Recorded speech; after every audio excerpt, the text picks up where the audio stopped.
Mormon prophets and apostles have taught that if you were born with dark skin, born with disabilities, or even born into poverty, that's because you were not a very good person before you were even born.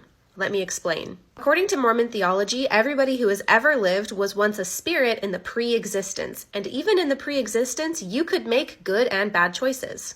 From Mormon prophet Joseph Fielding Smith. Now, the prophet in the Mormon church is the head honcho, the leader of the church, the man who speaks for God.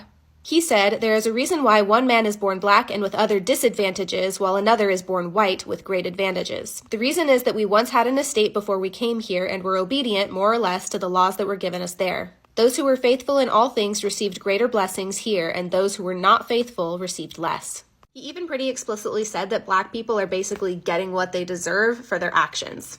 This sentiment was later repeated by Apostle Bruce R. McConkie, who was one of the 12 head honchos of the church. Bruce R. McConkie said all of this in a book he wrote called Mormon Doctrine, which was sold in the church's bookstore for decades.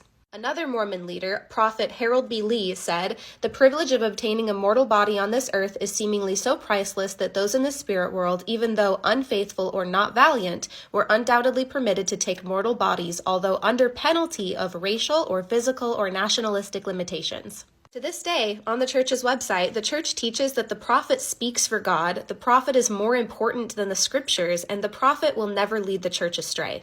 The quotes I showed you from Joseph Fielding Smith and Bruce R. McConkie were written in books called Doctrines of Salvation and Mormon Doctrine. But if you bring up those embarrassing things that the prophet communicated to the church as doctrine, a Mormon today will say, "That wasn't doctrine, that was just his opinion. He was speaking as a man." And people have the nerve to ask me why I'm frustrated.